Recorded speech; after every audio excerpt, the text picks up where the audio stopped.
No. See, the difference between the two is that Eren's not a bitch. Okay, in all seriousness, there's nothing good about what Eren's doing. But at the same time, I can't lie and say I don't understand. I've seen other creators say this. What Eren's doing doesn't involve any prejudice towards the outside world, at least not at this point. There is no real enemy. It's just that he wants to keep his people safe. Before they went outside the walls, he didn't think there was anyone else out there. I wish it could have stopped after Marley because they had it coming, but at the same time, Eren even said so himself. They had allies. They had a lot of allies. And they were still connected to the outside world while Eren's people weren't. Eldians are just going to be well-known threats at this point because they're the only people on Earth that are capable of turning into Titans. So he knows that none of the people that he loves are going to be safe. And those people would have full justification as to doing so because it's a do or die situation. Eren knows that the rest of the world would just wipe out Eldians to eliminate the issue, and that's what he doesn't want to happen. He wants the people that he loves to live. So while I'm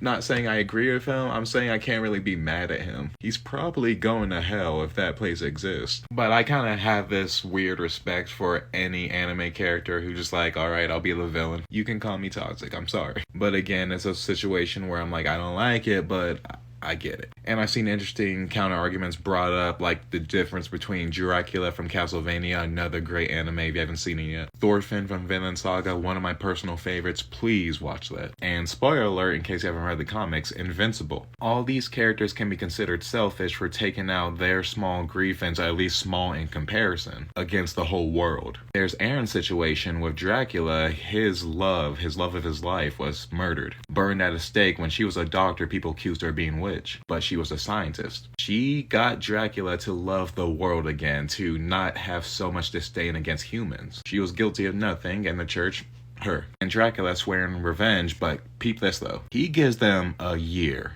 to repent. What do these people do?